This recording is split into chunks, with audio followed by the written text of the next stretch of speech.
Ces 200 mètres carrés sont destinés aux malades qui n'ont pas besoin de suivi particulier et qui donc feront les frais de la situation de l'hôpital d'Outuroa. Au-delà du fait que seul un peu plus de 30% de la population de l'île est vaccinée, malgré le coup d'accélérateur des autorités pour y remédier, un spectacle qui se déroule donc juste sous les yeux des restaurateurs installés juste en face, le constat est plutôt amer. C'est triste à voir, quoi. Bon, on a vu peu à peu les choses se dégrader jusqu'au moment où on nous a mis un chapiteau dans la cour de l'hôpital. Et bon, là, on a vu que c'était vraiment grave. En plus, bon, on est situé à un endroit où tous les Evasans de Taha arrivent.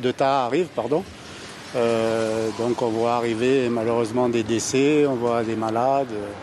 Enfin, il y a beaucoup de mouvements avec tous les malades. Dans cette ambulance, un patient originaire de Tapu-Tapu-Atea. S'il passe par ce centre, c'est qu'il n'y a pas d'urgence. C'est d'ailleurs le deuxième du genre à Outuroa. Au pic de l'épidémie, il y avait 13 personnes sous respirateur. Désormais, ils ne sont plus que 5. Par contre, ils viennent de tout l'archipel. Elle est dédiée à ceux qui viennent d'urgence sur Raiatea, parce qu'il y a aussi des patients des autres îles comme Taha, Bora et Huahine qui ont besoin d'oxygène. Donc il y a une salle où nous avons 20 places au cas où ils en ont besoin. Et une autre salle où il y a aussi 23 places, mais pour ceux qui n'ont pas besoin d'oxygène.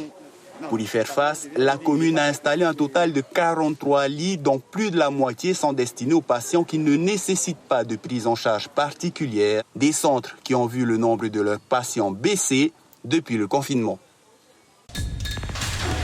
L'information en continu sur Polynésie la première, Internet et réseaux sociaux.